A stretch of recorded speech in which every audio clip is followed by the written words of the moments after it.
In a small, dusty town in Arizona, where the desert sun burned red-orange roads, lived 17-year-old Emma Reyes. Life had been tough since her mom passed away 3 years ago. Emma's dad, once kind and caring, had turned distant, and her stepmother blamed Emma for every misstep. Every morning, Emma woke before sunrise to chores, cleaning the yard, washing dishes, and cooking breakfast. Her stepsister, Lily, watched TV while Emma worked. Emma's dad just sat at the table, silent and sad. One afternoon, a man named Jack Matthews walked into town. He was recruiting farmhands for a community garden project in Phoenix. He needed a helper and offered to pay, but when he met Emma's dad, he refused to pay, and instead said, "Take Emma as your helper." Emma trembled, but had no choice. Emma packed her few belongings and followed Jack to the city. The bus trip showed her a world of skyscrapers, honking cars, and parks full of green, so different from her dusty home. Jack introduced Emma to the garden's lead, Maria, a warm-hearted woman who taught Emma planting, watering, and harvesting fresh vegetables. Emma felt useful for the first time in years. With every seed Emma planted, she grew stronger.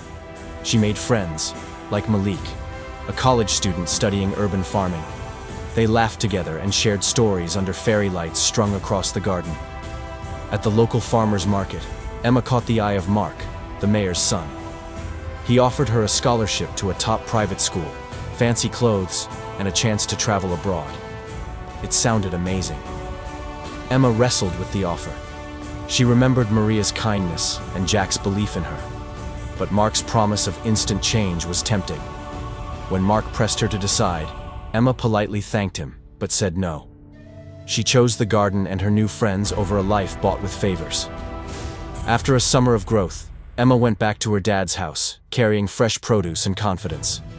Her stepmother's scowl melted when Emma shared vegetables with neighbors. Emma started a mini garden in her backyard.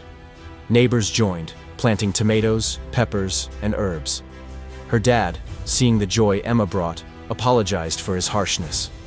At a community cookout, Emma's dad hugged her. Lily joined in, digging in the soil.